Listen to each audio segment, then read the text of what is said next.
Mahalagang paalala, ang lahat ng mga balitang aking inihahayag ay hindi sa akin mismo nanggaling. Ito ay galing sa mga source ng Aldab Nation sa iba't ibang social media platform. Ako ay tagapaghatid lamang at nagbibigay ng komento.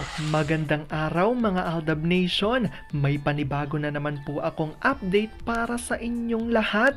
Pero bago natin ito umpisahan ay huwag niyo munang kalimutan na mag-subscribe sa aking YouTube channel at i-click mo na rin ang katabing bell button para maging updated ka sa mga latest videos na i-upload ko. At kapag umabot na ng 100,000 subscribers ang aking channel, ay may sorpresa ako para sa inyong lahat. Alam kong excited na kayo, kaya naman ngayon, umpisahan na natin ang ating kwentuhan.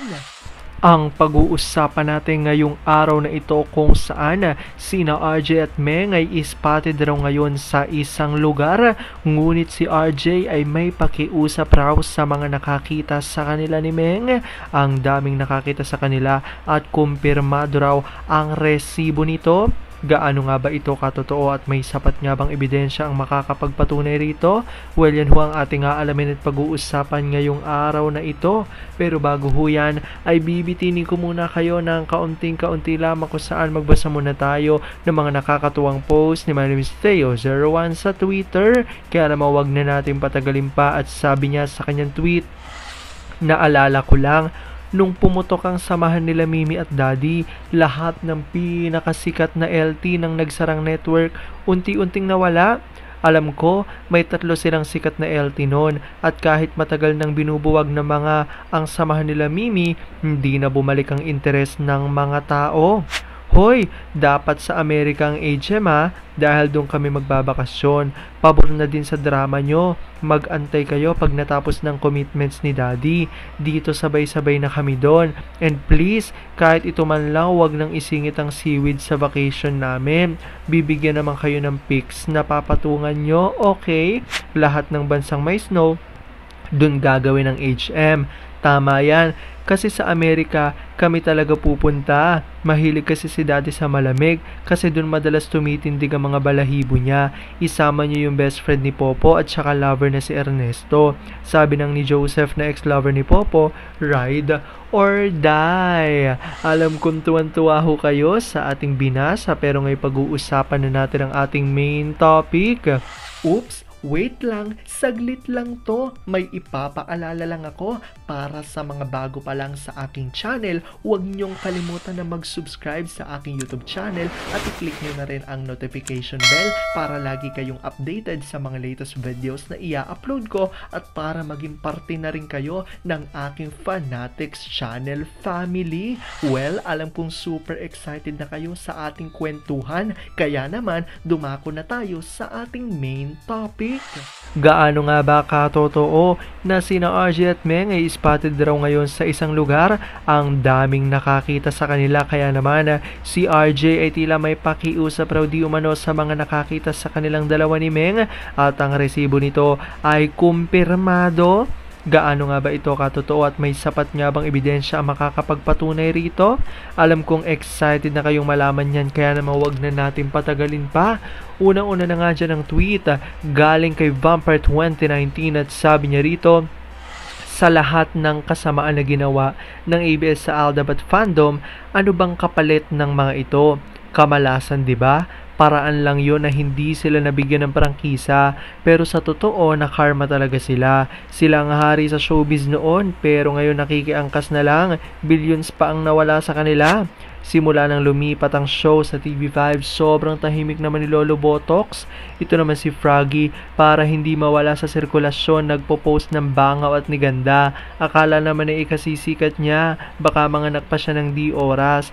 Ihalimbawa ko si Froggy sa isang lolo natin. Para hindi makalimutan ng madlang Pepol, sa next senatorial election pinagtiyagaan ang show. Sabi sa akin ng nood ng show nila, walang bago. Instead na matawa ka, maiinis ka na lang. Ayon, hindi na nanood ni abandon ng show. Sa pamilya naman ni Ganda, makabangon pa kaya silang muli? sa dignidad at negosyo nila.